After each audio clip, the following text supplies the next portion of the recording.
In this video, I'm going to show you 3 techniques to hemming tricky fabrics.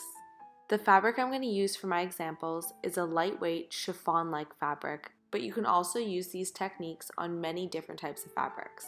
So with 3 squares, I'm going to show you all 3 techniques. For the first technique, you're going to need a piece of elastic. I'm using a picot elastic, but any elastic will do.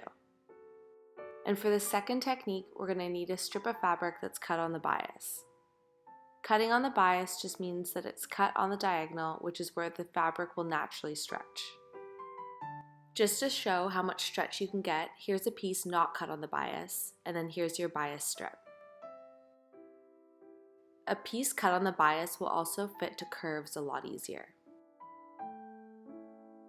If you need to make your bias strip longer, here I'm going to show you how to attach 2 of those pieces. If you attach them just straight together like this, that seam is going to prevent them from stretching. But if you attach them on the diagonal like this, that diagonal stitch will allow them to continue to stretch. So you can trim away that excess fabric and then just sew them together like that. Okay, so now taking our 3 squares, I'm going to show you how to hem with an elastic, how to hem with a bias strip, and how to hem with a zigzag stitch. We're going to start with the elastic technique.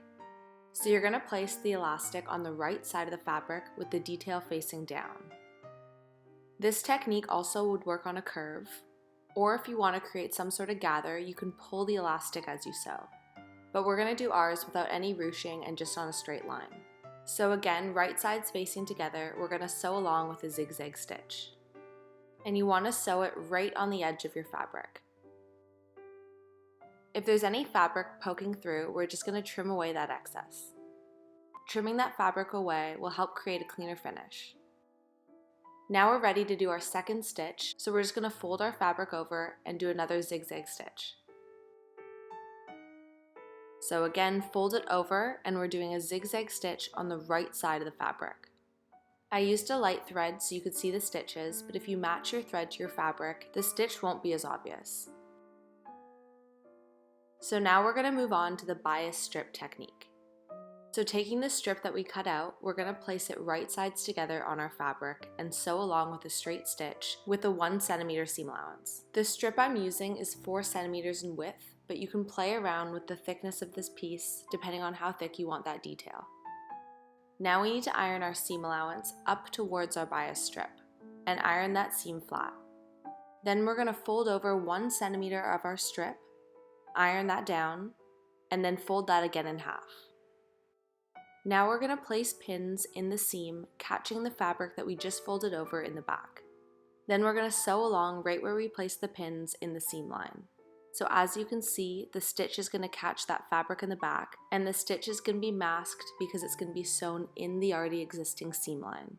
So sewing with a straight stitch and making sure that stitch is going right in the seam. And again, if you're using a thread that's more similar to the color of your fabric, it won't be as visible. Now we're going to move on to our last technique, which is the zigzag stitch.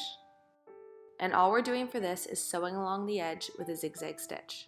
The only difference is I want you to tuck the fabric in the presser foot so that it slightly folds as you sew. You also want to make sure that the wrong side of the fabric is facing up while you sew. So as you can see, keeping that fabric folded as you sew creates a very small hem and is great for lightweight fabrics.